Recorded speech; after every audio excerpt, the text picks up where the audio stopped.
Hello friends, আমার চ্যানেলে আপনাদের সবাইকে স্বাগত জানাই। আজকে আমি একটা মাছের রেসিপি শেয়ার করব আপনাদের সঙ্গে। আজকে আমি তৈরি করব গ্রেভি বয়েলড ফিশ।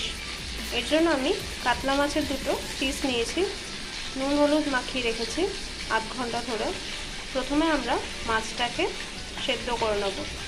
জল গরম করতে বসালাম, এতে খুবই সামান্য ভিনিগার দিয়ে দিলাম, হোয়াইট ভিনিগার। জলটা হালকা গরম হয়েছে, মাছগুলো দিয়ে দিচ্ছি।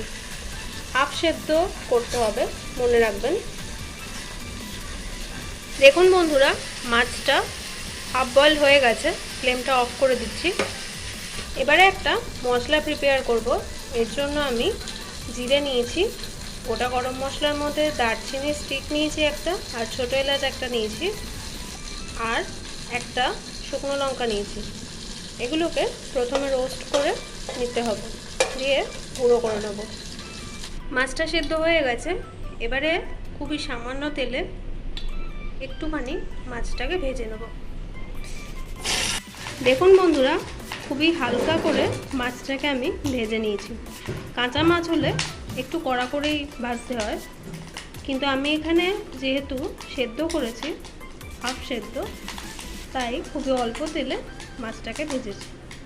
এবার আমরা মেন রান্নাটা স্টার্ট করব। এর জন্য সামান্য তেলে আমি ঘি দিচ্ছি, 1 টেবিল স্পুন মতো ঘি দিলাম। ঘিটা গলে গেছে, এতে এবার ফাইনলি চপড করা পেঁয়াজটা দিয়ে দিচ্ছি। আমি এখানে একটা ছোট সাইজের পেঁয়াজকে ফাইনলি চপ করে রেখেছি। পেঁয়াজটা হালকা ব্রাউন করে ভাজা হয়ে গেছে, এবারে এতে 1 টেবিল স্পুন মতো পেঁয়াজের পেস্টটা দিয়ে দিচ্ছি। এবারে এতে আদা পেস্ট দেব, এটা 1 টিস্পুন মতো দিলাম। এবারে এতে হলুদ দিলাম, নুন দিলাম, আর দেব হাফ টিস্পুন মতো ধনে গুঁড়ো, দিয়ে সামান্য জল দেব। মিক্স করা হয়ে গেছে, এবারে এতে লঙ্কা গুঁড়ো দিচ্ছি, ঝালটা আপনাদের স্বাদ মতো দেবেন। খুবই সামান্য চিনি দিচ্ছি, শুধুমাত্র স্বাদের জন্য। দিয়ে মিক্স করে নিচ্ছি এগুলোকে। দেখুন বন্ধুরা, মশলাটা হয়ে গেছে, এবারে এতে মাছগুলো দিয়ে দিচ্ছি।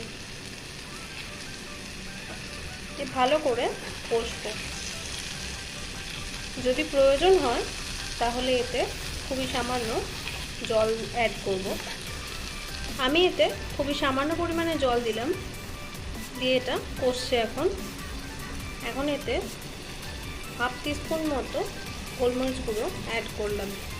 দেখুন বন্ধুরা, ভালো করে মশলাটা কষানো হয়ে গেছে, এবার এতে খুবই সামান্য পরিমাণে জল দিচ্ছি। এবারে এতে লেবুর রস অ্যাড করছি, 1 টিস্পুন মতো। আর অ্যাড করব সেই মশলাটা, স্পেশাল মশলাটা, যে মশলাটা আমরা প্রথম দিকে প্রিপেয়ার করেছি। 1 টিস্পুন মতো দিলাম, দিয়ে ফ্লেমটা অফ করে দেবো। এখন এতে সামান্য ধনেপাতা ছড়িয়ে দিচ্ছি, দিয়ে ঢাকা দিয়ে কিছুক্ষণ রেখে দেবো। দেখুন বন্ধুরা, গ্রেভি বয়েলড ফিশ আমি সার্ভ করেছি। এই রেসিপি যদি পছন্দ হয় তাহলে লাইক, শেয়ার, কমেন্ট করতে ভুলবেন না। আর আমাদের চ্যানেলটাকে সাবস্ক্রাইব করার অনুরোধ রইল আপনাদের কাছে। ধন্যবাদ। আবার নেক্সট রেসিপিতে দেখা হচ্ছে।